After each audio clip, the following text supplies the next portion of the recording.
नमस्कार, news plus के विश्लेषण कार्यक्रम में आपका स्वागत है। आजकल सोशल मीडिया पर वृंदावन के संत प्रेमानंद महाराज की बातें और दर्शन की गूंज है। उनकी हर रील टॉप ट्रेंड होती है। कानकुब्ज ब्राह्मण कुल में जन्मे प्रेमानंद जी मूलतः कानपुर के सरसौल के रहने वाले हैं और उन्होंने किशोरावस्था में ही सन्यासी बनने के लिए घर छोड़ दिया था। सनातन व्यवस्था में शायद वे इकलौते संत हैं जिनकी दोनों किडनी लगभग 2 दशक से खराब हैं। डायलिसिस होती है पर उनका मुखारविंद अलौकिक है और दर्शन 100% प्रैक्टिकल है। लेकिन चंद दिनों पहले जगत गुरु रामभद्राचार्य की एक टिप्पणी ने संत समाज को 2 भागों में बांट दिया है। रामभद्राचार्य ने चुनौती दी थी कि प्रेमानंद एक अक्षर संस्कृत में बता दें तो मैं जानूं, पर उनकी यह चुनौती संत समाज को रास नहीं आई। सबसे पहले अब अविमुक्तेश्वरानंद, फिर संत मधुसूदन, दिव्या कुमारी तक ने सवाल खड़े कर दिए। यहां तक कहा गया कि रामभद्राचार्य जहां बैठे हैं वहां पर क्या तुलसीदास ने संस्कृत में रचनाएं दी? नहीं ना, उन्होंने तो खुद अपनी अवधी भाषा में रामचरितमानस और हनुमान चालीसा की रचना दी। तो रामभद्राचार्य का ये कैसा सवाल। हालांकि उन्होंने अपनी बात पर पर्दा डालने की कोशिश जरूर की है, पर क्या संत प्रेमानंद महाराज जी की लोकप्रियता से कुछ संत मन महसूस कर रह गए हैं? क्या कलयुग में प्रेमानंद जी जैसा प्रैक्टिकल दर्शन कोई दे पा रहा है? क्या वास्तव में वे नहीं भगवान कृष्ण का दर्शन उनके मुख से निकलता है? क्या इसीलिए आरएसएस प्रमुख मोहन भागवत समेत तमाम सेलिब्रिटी उनके पास जा रहे हैं? इसी पर हम विश्लेषण करेंगे। इस विश्लेषण में हमारे साथ हिंदी के प्रकांड विद्वान और कानपुर यूनिवर्सिटी के प्रोफेसर डॉक्टर राकेश शुक्ल जी होंगे। डॉक्टर साहब नमस्कार के साथ आपका स्वागत है। पहले संतों ने क्या क्या कहा वो सुनिए। जी के नाम पे पीठ बना करके बैठे हुए रामभद्राचार्य जी सबकी निंदा कर रहे हैं, प्रेमानंद जी को गलत कह रहे हैं। और प्रेमानंद जी क्यों गलत हैं? क्योंकि वो संस्कृत नहीं बोलते हैं।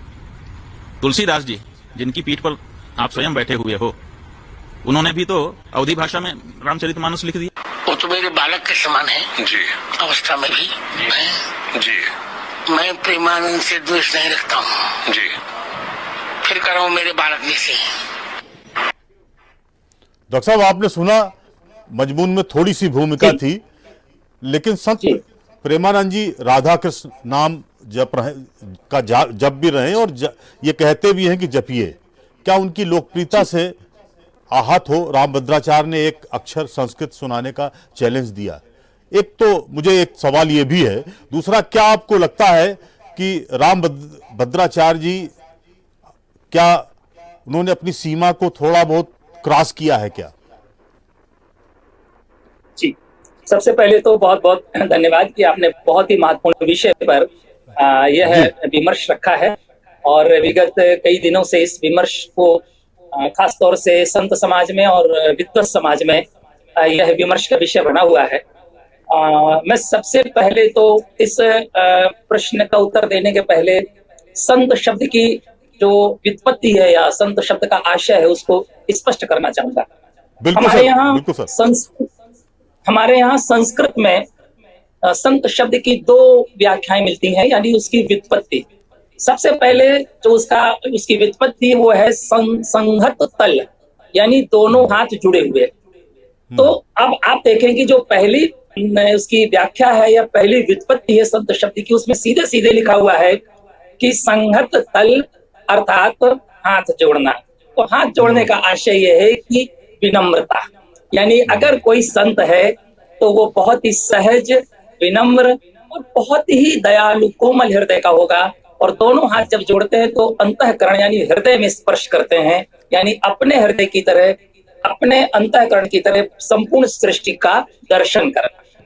और जो दूसरा अर्थ है संत का, जो दूसरा अर्थ है वह अर्थ है कि स्वतः प्रकाशन्ते गुणा परतो नृणाम सत, यानी कि अपने अंतःकरण के प्रकाश से प्रकाशित होकर के जो पूजनीय हो जाता है, जो विद्वान हो जाता है, जो महान हो जाता है, जो आदरणीय हो जाता है, यानी कि बहुत सारी संत की विशेषताएं होती हैं।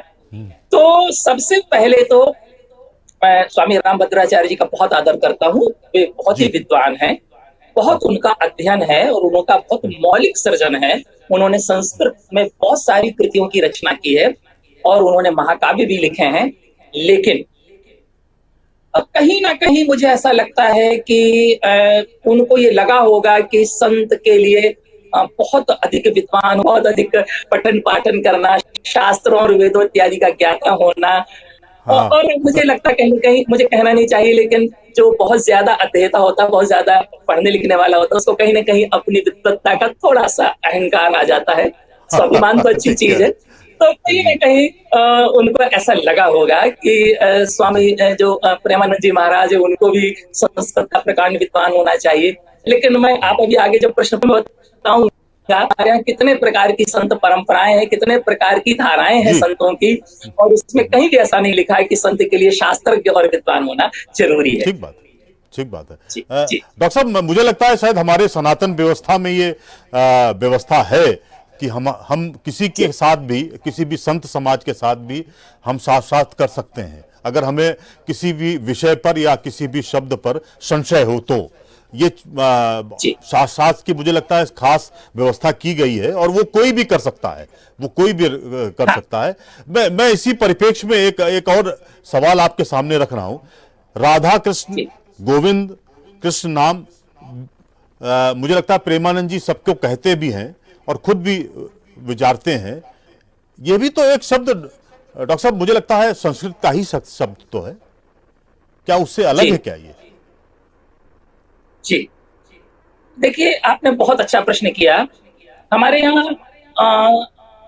देखिए संवाद की बड़ी पुरानी परंपरा रही है जी, और इसीलिए जो सनातन धर्म है वह विश्व का सर्वाधिक लोकतांत्रिक धर्म है या लोकतांत्रिक पंथ है सनातन धर्म, क्योंकि हम वाद विवाद संवाद की परंपरा बहुत पुरानी है, शास्त्रार्थ की परंपरा बहुत पुरानी है, और इसीलिए हमारे यहाँ बहुत सारे मत और सिद्धांत रहे हैं, चाहे वो वैष्णव हो, चाहे वो शैव हो, चाहे वो शाक्त हो, इस प्रकार से थी। चाहे वो अद्वैत वेदांत का दर्शन हो, चाहे वो द्वैतवादी हो, चाहे वो सगुण हो, चाहे वो निर्गुण हो, तो इस प्रकार से बहुत सारी परंपराएं हैं, और उन सब में आपस में बड़ा सामंजस्य रहा है, बड़ा समन्वय रहा है।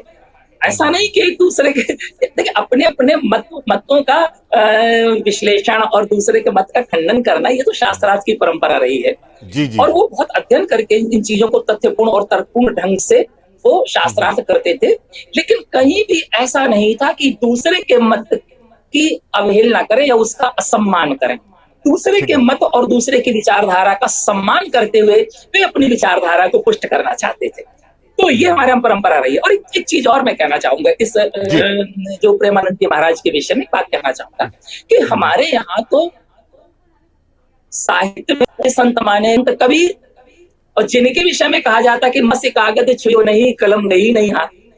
लेकिन दूसरी तरफ उन्हीं कबीर के लिए आचार्य रामचंद्र शुक्ल लिखते हैं कि कबीर की वाणी वेदों और उपनिषदों के ज्ञान का प्रवाह है।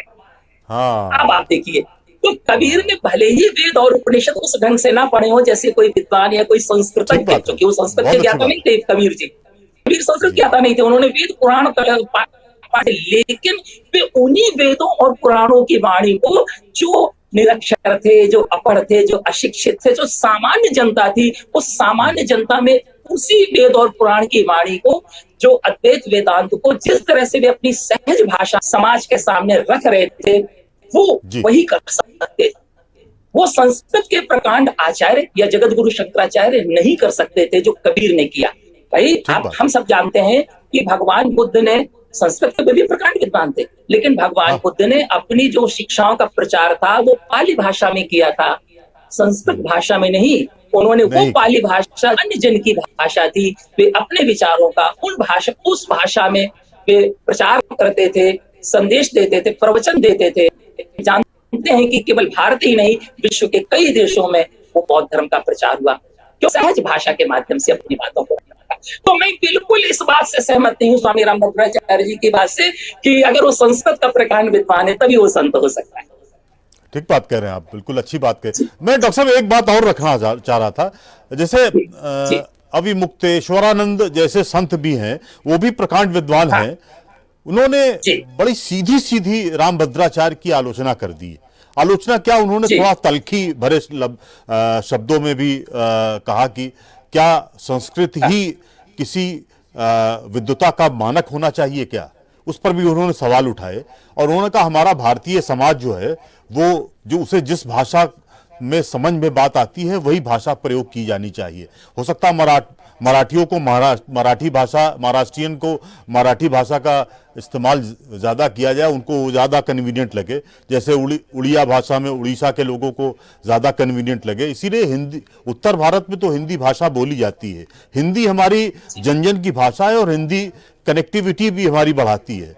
तो मुझे लगता है शायद हिंदी में अगर प्रेमानंद जी अपनी बात रख रहे हैं तो वो आत्मसात कर रहे हैं लोग उनको। और एक बात और आपसे इंपॉर्टेंट ये फैक्टर करना चाह रहा हूं, हम शायद मुझे लगता है कि कई सालों बाद प्रेमानंद जी महाराज ऐसे संत हैं जिनकी फॉलोइंग मुस्लिम्स कम्युनिटी में भी उतनी ही है, क्रिश्चियंस में भी उतनी ही है, और तमाम वर्ग के लोग, चाहे वो दलित हो, चाहे ओबीसी के लोग हो, चाहे ब्राह्मण हो, ठाकुर हो, बनिया हो, कायस्थ हो, जैनी हो, बौद्ध हो, सभी लोग उनकी बातों पर बहुत गौर करते हैं और उसे आत्मसात करके अपने जीवन में उतारने की कोशिश भी करते हैं।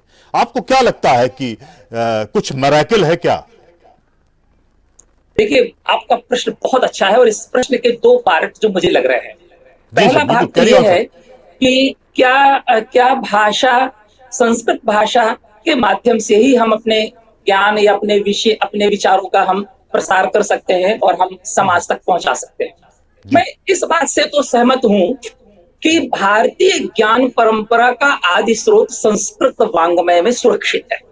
ठीक बात। और लगभग 5000 वर्षों की भारतीय ज्ञान परंपरा की जब हम बात करेंगे तो संस्कृत साहित्य की हम कर ही नहीं सकते हैं, क्योंकि हमारे सैकड़ों हजारों विषयों के जो प्राचीन ज्ञान है, चाहे वो आयुर्वेद हो, चाहे वो आप देखें कि जो बड़े बड़े विद्वान है, चाहे वो धातु कर्म हो, चाहे वो हमारा वास्तु निर्माण कला हो, इन सारी भारतीय ज्ञान परंपरा के जितने भी विषय हैं वो हमारे संस्कृत वांग्मय में सुरक्षित है। अगर हम संस्कृत के अध्येता हैं तो ये सोने में सुहागा है, तो वहां से उस ज्ञान को और अच्छे ढंग से प्राप्त कर सकते हैं और प्राप्त करके अपनी भाषा में उसका अनुवाद करके और हम सामान्य जनमानस तक पहुंचा सकते हैं। तो संस्कृत का ज्ञान हमारी अतिरिक्त विशेषता तो हो सकती है, लेकिन अगर हमें संस्कृत नहीं भी आती है तो जो संस्कृत विद्वान है जिन्होंने हिंदी, तमिल, तेलुगु, मराठी, गुजराती इन भाषाओं में संस्कृत ग्रंथों का अनुवाद किया है, चाहे वो योग के ग्रंथ हो, चाहे जैसे पतंजलि योग दर्शन है उसका भाष्य हिंदी में भी है, या पाणिनि का अष्टाध्यायी हो, पाणिनि को उसका व्याकरण हिंदी में भी वो व्याकरण आया हुआ है। तो इस प्रकार के ग्रंथों को आज जो योग है, अगर वो योग अगर हिंदी के साथ साथ केवल संस्कृत में रहता और हिंदी में, फ्रेंच में, जर्मन में और अंग्रेजी में वहां ना जाता, वो योग न बनता, तो किस तरह से उसका वैश्विक प्रसार होता?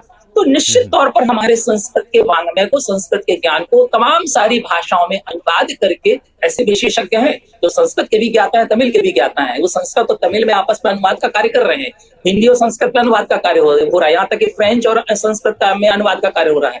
इस प्रकार से उन ग्रंथों को हम अध्ययन करें और हम वहां तक पहुंचाएं, आम जनमानस तक पहुंचाएं, तो ये बहुत बड़ा उपकार होगा उन अधीत हमारे विद्वानों का जो आज से हजारों वर्ष पहले जिन्होंने उन ग्रंथों को अपनी भाषा में लिखा था और आज वो बहुत सारी भाषाओं में वे ग्रंथ जा रहे हैं।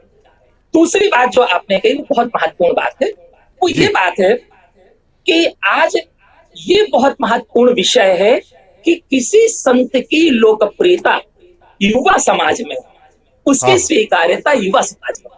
आज जबकि जो युवा है वो पाश्चात्य संस्कृति में निमग्न होकर के और वो आत्म केंद्रित होकर के केवल उपभोग की संस्कृति में निमग्न होकर के केवल सुख उपभोग की दुनिया में चमत्कृत रहना चाहता है और वो समाज सेवा, परोपकार जैसी भावना से मुक्त होता जा रहा है, कहीं ना कहीं चित होता जा रहा है, अलग होता जा रहा है। ऐसे में उनको सही मार्ग पर लाने के लिए, और भारतीय संस्कृति का तो वसुधैव कुटुंबकम जो हमारा मूल लक्ष्य है, सर्वे भवन्तु सुखिनः वाला, तो उसमें ये संत ही हमें हमारी नई पीढ़ी को प्रेरणा देता है। मुझे बहुत खुशी है कि संत प्रेमानंद जी महाराज और जग्गी वासु गुरु जी जो हैं, ये ऐसे 2-3 संत हैं आज के समय में जिनके युवा दीवाने हैं। और मैं जहां तक प्रेमानंद जी महाराज की बात करता हूँ कि देखिए, संत केवल ज्ञान देने से संत नहीं होता है, वो अपने आचरण से हमें कितना प्रभावित करता है, ये बहुत बड़ी बात। हमारे घर में एक छोटा सा बच्चा होता है, 2 वर्ष, 3 वर्ष का, 2.5 वर्ष का, हम उसको हमेशा टोकते रहे, बेटा झूठ मत बोलो, बेटा सदा सत्यम वद धर्मम चर, अहिंसा परमो धर्म। उसके समझ में नहीं आएगी।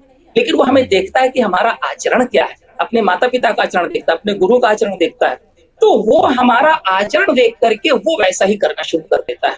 उसके ऊपर देखने का ज्यादा प्रभाव पड़ता है, हमारे आदेश देने का उस तरह से प्रभाव नहीं पड़ता। हम उसको थप्पड़ भी मारेंगे तो भी उसके ऊपर वो प्रभाव नहीं पड़ेगा। तो इसलिए ये बहुत महत्वपूर्ण बात है। या हम उसकी कहानी सुनाते हैं, हमारे यहाँ पंचतंत्र की कथाएं हैं, बृहद कथा है, तो ये बहुत सारी जातक कथाएं हैं। उन कथाओं के माध्यम से हम 2 से 2.5 वर्ष के बच्चे की कहानी सुनाते हैं, खरगोश कछुआ की कहानी, सारस लोमड़ी की कहानी, और फिर उस कहानी के माध्यम से कहते हैं बेटा आपको इस कहानी से क्या शिक्षा मिली, तो तुरंत बच्चा कहता है लालच बुरी बला है। तो संत प्रेमानंद जी महाराज से लोग या संत लोग जो गांव में जो लोग पढ़े लिखे नहीं है, जिनका बहुत ज्यादा विद्या और ज्ञान से बहुत ज्यादा संबंध नहीं है, ऐसे लोगों के पास जब कृष्ण कथा कहते हैं, जब श्री राम कथा कहते हैं, जब श्रीमद् भागवत की कथा कहते हैं, पुराणों की कथा कहते हैं, और उन कथाओं के माध्यम से समाज को मिलता है, वो बहुत बड़ा संदेश होता है, अमृत के समान संदेश होता है। और वो जो संत अपने आचरण के साथ अपनी कथाओं के द्वारा समाज को संस्कारित करने का जो कार्य करता है, संत का वो बड़ा काम। केवल हम विद्वान बने रहें, 10, 20, 25, 50 ग्रंथ लिख के रख जाएं, उससे हमारा बहुत ज्यादा भला, समाज का भला नहीं होने वाला है। जो हम तो संत का काम है समाज को संस्कारित करना, यह काम संत प्रेमानंद जी महाराज कर रहे हैं, स्वामी रामभद्राचार्य जी भी कर रहे हैं। उनकी कथा भी हमने सुनी है, बहुत पूर्ण कथा कहते हैं, बहुत अच्छी कथा कहते हैं। लेकिन मुझे नहीं लगता कि हमें एकांगी होना चाहिए, हमें विद्वान भी होना चाहिए, लेकिन हमें सामान्य भाषा में उस विद्वता को संप्रेषित करने की योग्यता भी हमारे अंदर होनी चाहिए। बिल्कुल डॉक्टर साहब आपने बहुत बढ़िया बात कही है। डॉक्टर साहब एक सवाल छोटा सा है, उस पर छोटा सा जवाब चाहेंगे। संस्कृत जन जन की भाषा क्यों नहीं हो पाई? कहाँ हमसे गलतियां हो गई, कहाँ संत समाज से गलतियां हो गई, कहाँ हमारे शिक्षकों से भी गलतियां हो गई, कहाँ हमारा शिक्षा पैटर्न गलत हो गया कि संस्कृत को हम जन जन भाषा नहीं बना पाए, जबकि उसका महत्वपूर्ण योगदान है। हम अपने तमाम कर्मकांड उसके ही जरिए करते हैं। तो ये आपसे जानना चाह रहे थे, आप हिंदी के प्रकांड विद्वान हैं, आप भाषा के खेल भी रहे हैं और भाषाई तौर पर आप दर्शन भी दे रहे हैं छात्रों को भी, और तमाम सारे हायर एजुकेशन में भी आपने तमाम सारी पुस्तकें भी लिखी हैं। वो परिप्रेक्ष्य में जानना चाह रहा था कि संस्कृत जन जन की भाषा क्यों नहीं हो पाई। डॉक्टर साहब आपका संक्षेप में। बिल्कुल, देखिए मैं जो बात कहूंगा 2-3 बातें बिल्कुल मैं सूत्र के रूप में कहूंगा। सबसे पहला काम तो ये हुआ है कि हमारे यहाँ हम थोड़ी सी जो हमारे नकारात्मक पहलू थे संस्कृत को लेकर के, कि जो संस्कृत हमारे विद्वानों और आचार्यों की भाषा थी, कहीं ना कहीं ऐसा रहा कि उन्होंने बहुत ही सीमित लोगों तक उस ज्ञान को पहुंचाया। यानी अगर वे सबके लिए, समाज के सभी वर्गों के लिए अगर संस्कृत के ज्ञान को सहज रूप से खोल दिया जाता, तो शायद संस्कृत और ज्यादा जन जन की भाषा होती। दूसरी बात यह है कि हर भाषा समय के साथ एक प्रवाह का काम करती है, प्रवाहित होती है समय के साथ में। तो मुझे लग रहा है कि संस्कृत समय के साथ उस प्रवाह को नहीं बनाए रख पाई है जो दूसरी भाषाएं बना सकती थी। और जो मुझे सबसे महत्वपूर्ण कारण लगता है, सबसे बड़ा कारण लगता है, वो ये है कि भाषा 2 काम करती है। भाषा एक तो ज्ञान माध्यम होती है, हमारे मस्तिष्क की भूख को मिटाती है। दूसरा, भाषा हमें संस्कारित करती है, हमारे मस्तिष्क की भूख को मिटाती है। कला और संस्कृति की संवाहक होती है, उससे प्रवाह मिलाती है। लेकिन जो भाषा का सबसे महत्वपूर्ण काम है, वो हमारे पेट से जुड़े हुए मसले हैं, रोजी रोटी के मसले हैं। तो कहीं ना कहीं संस्कृत है, फ्रेंच है, जर्मन है, लैटिन भाषा है, ग्रीक भाषा है, मैं उनकी भाषाओं की भी बात कर रहा हूँ, जो यूरोप की पुरानी भाषाएं, ये भाषाएं भी कहीं ना कहीं रोजी रोटी की भाषा नहीं बन पाई। ज्ञान और साहित्य की तो प्रकांड विद्वत्ता की तो भाषाएं बनी रही, लेकिन वो कहीं ना कहीं कला संस्कृत की भाषाएं बनी रही, साहित्य की भाषाएं बनी रही, लेकिन कहीं ना कहीं रोजी रोटी के साथ इन भाषाओं को हम नहीं जोड़ पाए। अगर हमने जोड़ा होता तो ये भाषाएं आज भी जीवंत और जागृत होती। लेकिन आज जैसा कि हमारे बहुत सारे वैज्ञानिक हैं जो और खास तौर से जो इंटरनेट इत्यादि या जो कंप्यूटर टेक्नोलॉजी के विद्वान हैं, वे आज भी कहते हैं कि संस्कृत भाषा कंप्यूटर की सर्वश्रेष्ठ, सबसे सशक्त भाषा। उसका जो व्याकरण है, अगर हम उसको पुनः कंप्यूटर और इंटरनेट के माध्यम से उस भाषा का प्रयोग करना चाहें तो बहुत अच्छी भाषा है। और मुझे लगता है कि विद्वानों का इस ओर ध्यान गया है, हमारी नई पीढ़ी का भी ध्यान गया है, और वे संस्कृत को फिर से कहीं ना कहीं ला रहे हैं। लेकिन मैं फिर वही बात कहूंगा कि जब तक हम रोजी रोटी के साथ इन भाषाओं को नहीं जोड़ेंगे, संस्कृत को भी नहीं जोड़ेंगे, तब तक हम इस भाषा का उस तरह से कल्याण नहीं कर पाएंगे, आम जनमानस की भाषा नहीं बनेगी। ठीक बात है डॉक्टर साहब। अब थोड़ा सा प्रेमानंद जी के दर्शन और कृष्ण के दर्शन को करीब करके कुछ थोड़ा सा विश्लेषण करना चाह रहे हैं। एक बात तो और है कि कलयुग चल रहा है। अगर हम सनातन धर्म के पॉइंट ऑफ व्यू से देखें तो कलयुग चल रहा है। कलयुग में कृष्ण का दर्शन बहुत प्रैक्टिकल अप्रोच देता है, जीवन जीने की का फलसफा भी हमको वो देता है। आपको क्या लगता है कि प्रेमानंद जी का दर्शन, कृष्ण का दर्शन बेहद करीब है और उसी के कारण क्या नई पीढ़ी उनकी ओर आकर्षित हो रही है? क्या थोड़ा आपसे जानना चाह रहे थे। जी बिल्कुल बिल्कुल, बहुत अच्छी बात आपने कही। हम तो सब जानते ही हैं कि भारतीय संस्कृति को पिछले 5000 वर्षों से दो महापुरुषों ने प्रभावित और परिचालित करने का कार्य किया है। ये दोनों हमारे आराध्य भगवान श्री राम और भगवान श्री कृष्ण हैं, जो हमारी भारतीय संस्कृति को, अगर भारतीय संस्कृति से अगर इन दो महानायकों को निकाल दिया जाए तो भारतीय संस्कृति का मूल ही खत्म हो जाएगा। तो कहीं ना कहीं ये बहुत बड़ी बात है और हमारे लिए बड़े सौभाग्य का विषय कि ऐसे दो महापुरुष भारत में जन्म लिए जो आज वैश्विक स्तर पर जिनका समर्थ है। जहां तक भगवान श्री कृष्ण की बात करते हैं, भगवान श्री कृष्ण का जो चरित्र, मैंने किसी लेख में भी लिखा था, का जो चरित्र है वो उनके बाल्यकाल से लेकर के और महाभारत जैसे विनाशकारी युद्ध के सूत्रधार बनने तक, यानी संचालन बनने तक उनका जो कृतित्व है, उस कृतित्व से हमारी युवा पीढ़ी बहुत कुछ प्रेरणा लेती है।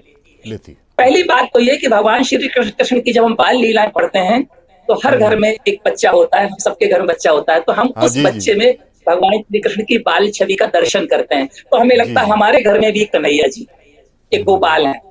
तो ये एक इतना सहज रूप से हमारे हृदय से जुड़ जाता है ये चरित्र, और इसीलिए हम देखते हैं कि जो कृष्ण भक्ति है, उस कृष्ण भक्ति में नाम महिमा का बहुत महत्व है। नाम महिमा के साथ हमारा जो लीला गायन है, लीला चरित का गायन, भगवान श्री कृष्ण की लीलाओं का वर्णन है।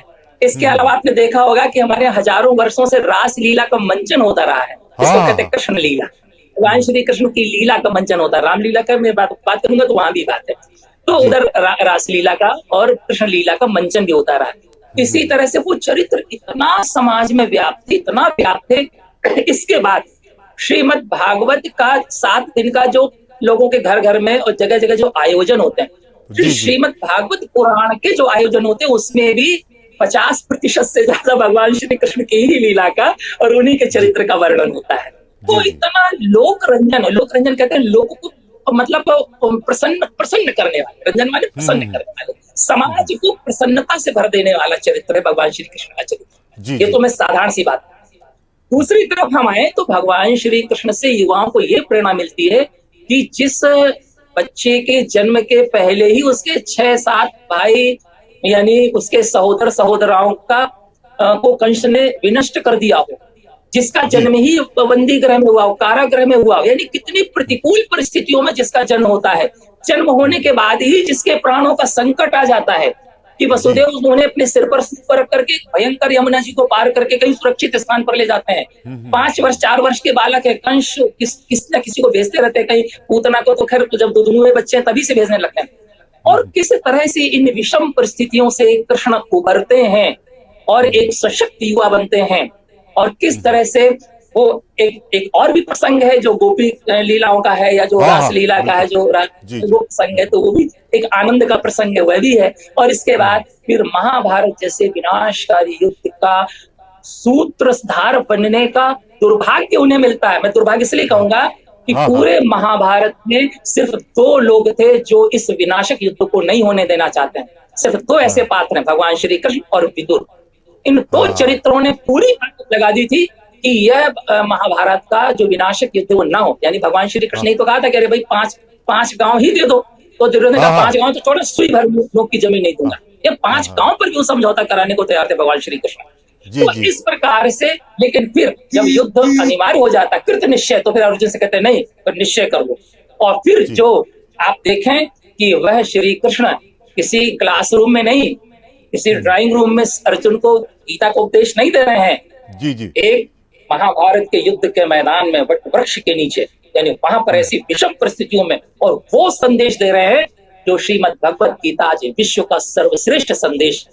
विश्व के किसी भी कोने में चले जाए तो श्रीमद् भगवत गीता से लोग प्रेरणा लेते हैं कि क्या संदेश है, क्या जीवन दर्शन है, सनातन धर्म के जीवन का सार है। तो बाल लीला से लेकर के और ज्ञान के प्रकांड विषय तक भगवान श्री कृष्ण का जो व्यक्तित्व है, जो चरित्र है, वो इतना विस्तृत है कि अद्भुत और चमत्कृत करने वाला चरित्र है। भला कौन सा ऐसा कोई दूसरा चरित्र है विश्व में? आप देखें, जितना साहित्य भगवान श्री कृष्ण पर लिखा गया, क्या कोई दूसरा चरित्र है? फ्रेंच, जर्मन, स्पेनिश, इंग्लिश, जापानी, चाइनीज, रशियन, किसी भी भाषा में नहीं है। जितनी मूर्तियां भगवान श्री कृष्ण पर बनी है, कहाँ गांधार कला, मथुरा कला, अलग मूर्तियां हैं, कृष्ण कला की अलग मूर्तियां हैं, द्रविड़ की अलग मूर्तियां भगवान श्री कृष्ण की। आप पुरी चले जाए तो अलग ढंग की मूर्ति है, द्वारिका चले तो अलग ढंग की मूर्ति है। दक्षिण से उत्तर तक अलग अलग भगवान श्री कृष्ण का मूर्ति कला, शिल्प कला, यानी कि उनके नृत्य कला, भगवान श्री कृष्ण के नाम पर कितनी ध्वनियां हैं, कितनी राग रागनियां हैं, कितने प्रकार का संगीत है, कितने प्रकार का साहित्य है, कितने प्रकार का दर्शन है। भगवान श्री कृष्ण इतने विषाद के समय गुजरते हैं, लेकिन उनके मुख मुद्रा पर एक योगी जैसी मुस्कान, और इसीलिए भगवान श्री कृष्ण को योगी राज भी कहते हैं। योगी राज भी हैं।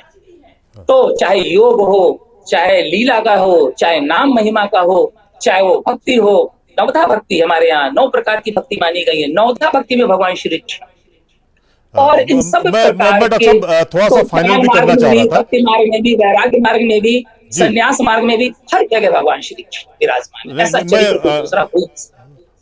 मैं डॉक्टर साहब आपसे फाइनल कमेंट चाह रहा था। एक्चुअली में प्रेमानंद महाराज, जो अगर आप उनके तमाम रील को अगर एसेस करेंगे, मैं आपसे फाइनल कमेंट भी चाह रहा था।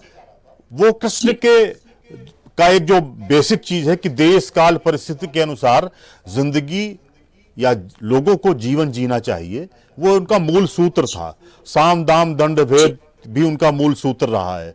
हम ये जानना चाह रहे थे डॉक्टर साहब, क्या प्रेमानंद जी महाराज सनातन की अलख, वास्तविक जो सनातन की अलख है, आप देख रहे हैं, वो जगा रहे हैं, जला रहे हैं? मैं प्रेमानंद जी को वही मान के चल रहा हूं। जी डॉक्टर साहब, फाइनल कमेंट संक्षेप में। जी बिल्कुल। देखिए, स्वामी प्रेमानंद जी महाराज के पास जिस तरह से भक्त जा रहे हैं, महिलाएं जा रही हैं, पुरुष जा रहे हैं, युवा पीढ़ी के बच्चे जा रहे हैं, तो सब जा रहे हैं, तो निश्चित तौर पर वे उनकी कृष्ण कथा और उनके विचारों से कहीं ना कहीं भगवान श्री कृष्ण के कथा के प्रति प्रेरित हो रहे हैं, प्रभावित हो रहे हैं, और भगवान श्री कृष्ण का जो चरित्र है उसके माध्यम से उनके अंदर एक संस्कार की भावना, एक सामाजिक जो बहुत सारी भौतिक जीवन है, तो उसमें बहुत सारी विसंगतियां हैं, बहुत सारे तनाव हैं, बहुत सारा डिप्रेशन है। तो वो युवा जब जाते हैं स्वामी प्रेमानंद जी के महाराज के पास में, वे उनकी बड़ी बड़ी समस्याओं को भी इतने सहज भाषा से, ऐसे ढंग से जो है वो समस्या का निदान कर देते हैं कि वो बहुत प्रसन्न मन से वापस आ जाते हैं। उनका जो तनाव है, उनका जो डिप्रेशन है, वो खत्म हो जाता है, वो अवसाद की मुद्रा जो है वो खत्म हो जाती है, और दैनिक की जो आपाधापी में बहुत सारी दुश्चिंताएं होती हैं, उनका कहीं ना कहीं निवारण होता है। तो मुझे लगता है कि सनातन धर्म की बहुत बड़ी अलख जगाने का काम स्वामी प्रेमानंद जी महाराज कर रहे हैं, और वो केवल देश में ही नहीं, विश्व के दूसरे देशों के और कोने कोने के लोग भी उनके पास आ रहे हैं, और उनसे कुछ ना कुछ एक आनंद, एक मैं कहूंगा कि उल्लास की भावना लेकर के जा रहे हैं। तो एक संत का ये बहुत बड़ा योगदान है कि वो एक प्रेरित कर रहे हैं, और अब तो यूट्यूब चैनल के माध्यम से भी बिल्कुल डॉक्टर साहब, आपका बहुत बहुत धन्यवाद डॉक्टर साहब। बहुत अच्छी चर्चा भी हम लोगों ने कर ली, विश्लेषण भी कर लिया है, फिर आपके साथ जुड़ेंगे। Thank you sir, thank you. Sanatan Dharma में कहा जाता है संतों की वाणी अमृत होती है, फिर विवाद किसी भी रूप में नहीं होना चाहिए, क्योंकि संत समाज को रियल आईना दिखाते हैं, पथ भ्रष्टों को सही दिशा देते हैं। इसलिए समय आ गया है कि हम उन्हें फॉलो करने के साथ उनकी बातों को दिलो दिमाग में उतारकर जिंदगी की यात्रा को आगे बढ़ाएं। धन्यवाद, नमस्कार।